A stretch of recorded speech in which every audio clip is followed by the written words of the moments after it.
Темирде бекитилген улуу сыр. Кереметтүү ыйык Куранда темир тууралуу өтө маанилүү маалымат камтылган. Аль-Хадид деп аталган Курандын сүрөлөрүнүн биринде төмөнкүчө айтылат. Дагы биз темирди түшүрдүк, жараттык. Анда күч кубат жана адамдар үчүн пайдалар бар.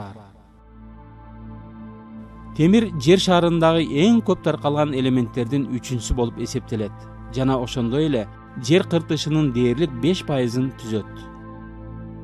Бирок темир жер кыртышында көп болгонуна карабастан анын пайда болуп түзүлүшү жер шарынан сыртта болгон. Азыркы күндөгү өнүккөн астрофизиканын илимий ачылыштары темирдин кендери жер шарынан сырттан, космостон, өтө чоң жылдыздардан келгенин көрсөтүп турат. Мындай илимий далил таң калыштуу мүнөздө кереметтүү Куранда эскертилген. Темир деп аталган Курандын 57-сүрөсүнүн 25-аятында арабча анзална деген сөз колдонулган. Бул кыргызчага түшүрдүк деген маанини берет. Ушул аятта айтылгандай түшүрдүк деп айтканы адамдарга кызмат кылуу үчүн атайын бердик деген мааниде түшүнсөк болот. Мындан сырткары бул сөздүн арабча дагы бир мааниси бар. Ал бизге аяттын өтө таң калыштуу илимий кереметин көрсөтөт. Ал маанисин мынтип түшүнсөк да болот. Асмандан түшүрдүк деп, мисалы жамгыр же күндүн нурлары сыяктуу.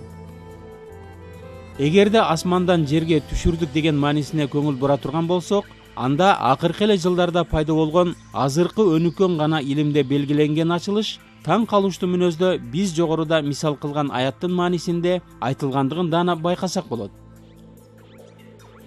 Чынында темир жерден эмес, күн системасынан да эмес.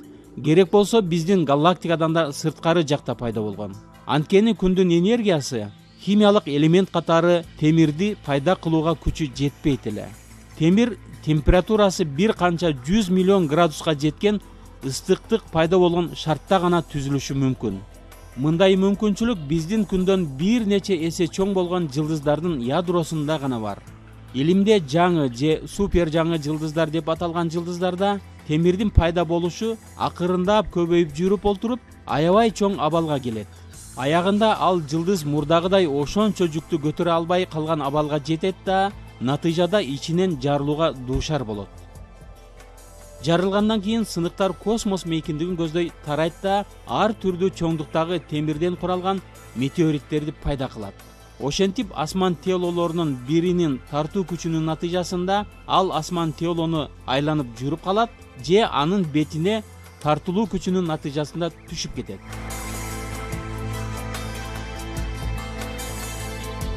Мындай процессти түшүндүргөн башка илимий булактар да бар. Анда мынтип айтылат. Темирди элемент катары жерде пайда болбогондугун далилдеген дагы көптөгөн далилдер бар. Суулардын түбүндө жана жер катмарында кездешкен темир мындан 5 миллион жыл илгери күндөн 90 жарыктык жыл алыстыкта жайгашкан жаңы жылдыздардын жарылуусунан пайда болгондугу айтылат. Демек темир биз жашап жаткан планетада пайда болбоптур деген жыйынтык чыгарсак болот. Бул элементтер супер жаңы деп аталган жылдыздарда пайда болгон. Андан кийин гана метеориттер сыяктуу Куранда даптана айтылгандай эле жер бетине түшүрүлгөн. Ушул жерден белгилей кетчү нерсе албетте мындай илимий чындыкты Куран түшүрүлгөн мезгилде, тагыраак айтканда 7-кылымда билүүгө мүмкүн эмес эле. Бул акыйкат бизди өзүнүн чексиз даанышмандуулугу менен таң калтырган Аллахтын сөзү жазылган ыйык Куранда гана айтылышы мүмкүн.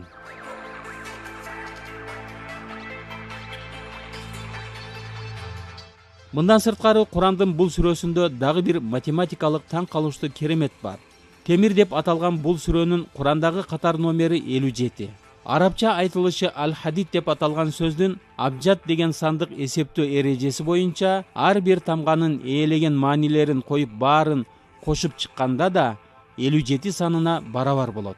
Ал эми аль деген мүчөсүн алып таштап, хадид деген эле сөздү карай турган болсок, анда тамгалардын жалпы суммасы 26 санына барабар болот. Барыбызга химия сабагынан белгилүү болгондой, Менделеевдин түзгөн элементтердин мезгилдик системасында темирдин атомдук катар номери да 26-га барабар. Жаратуучу Аллах Таала Курандын бул сүрөсүндө темирдин кантип пайда болгонуна жана андагы математикалык кереметке көңүл бурууга чакырат. Мындан сырткары байкаган болсоңуздар, аятта дагы биз темирди түшүрдүк деп айтканынан дагы деген сөз темирден башка да металлдарды түшүрдүк деп айтып жатканын түшүнсөк болот. Ушул жерден белгилей кетчү нерсе, албетте, мындай илимий чындыкты Куран түшүрүлгөн мезгилде, тагыраак айтканда 7-кылымда билүүгө мүмкүн эмес эле. Бул акыйкат бизди өзүнүн чексиз даанышмандуулугу менен таң калтырган Аллахтын сөзү жазылган ыйык Куранда гана айтылышы мүмкүн.